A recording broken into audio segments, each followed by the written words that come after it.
러시아와 우크라이나 전쟁이 나기 전부터 계속 전쟁 위협을 퍼뜨리는 나라가 있습니다. 그 나라는 러시아가 아닌 바로 미국입니다. 남오세티아 전쟁과 조지아 전쟁 때 침묵을 지키던 이전의 미국과는 사뭇 다른 행보이기도 하죠. 미국이 갑자기 이러는 이유는 여러 가지가 있겠지만 한 가지 추론해보자면 국채금리와 관련이 있습니다. 인플레이션이 심해지면서 미국 채금리도 덩달아서 달로 가버린 것이죠. 국채금리가 달로 가버리면 미국 정부 입장에선 추가적인 국채 발행이 큰 부담이 됩니다.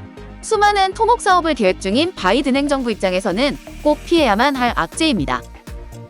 이자도 문제입니다.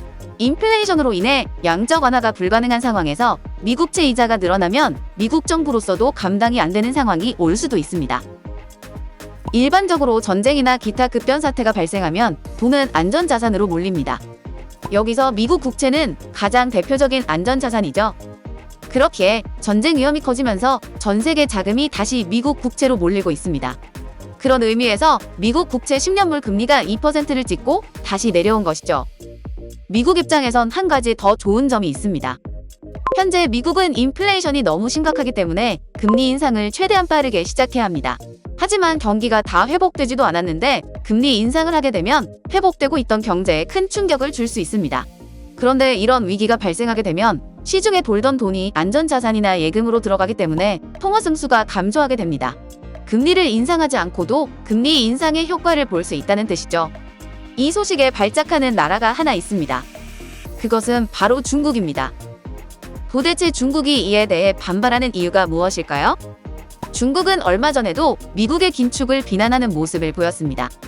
시진핑이 직접 나서서 미국의 금리 인상을 비난한 것이죠. 그 이유는 현재 중국의 재정 정책과 관련이 있습니다.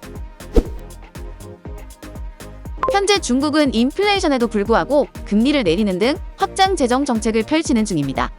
이전에 헝다 사태는 어찌저찌 막았으나 제2 그리고 제3의 헝다가 지금도 계속해서 생기고 있어서 자금 수혈을 멈추는 순간 연쇄적으로 도산할 수 있기 때문입니다. 하지만 아무리 돈을 풀어도 외부 위기로 통화 승수가 줄어들면 돈을 푼 의미가 없죠. 더해서 남들은 다 돈줄을 죄고 있는데 혼자서만 돈을 풀고 있으면 화폐 가치가 날아갈 공산이 큽니다. 이 짓거리를 조금 일찍 시작한 나라가 바로 터키입니다. 중국은 터키가 갔던 길로 가고 있는 것이죠. 따라서 우크라이나보다는 중국 쪽에 관심을 두고 초점을 맞추는 것이 좋아 보입니다. 결국 우크라이나 전쟁은 미국이 통제하는 선에서 끝날 가능성이 있지만 진짜 문제는 중국에서 일어날 공산이 큰 것입니다. 오늘의 시사 경제 플러스 1이었습니다.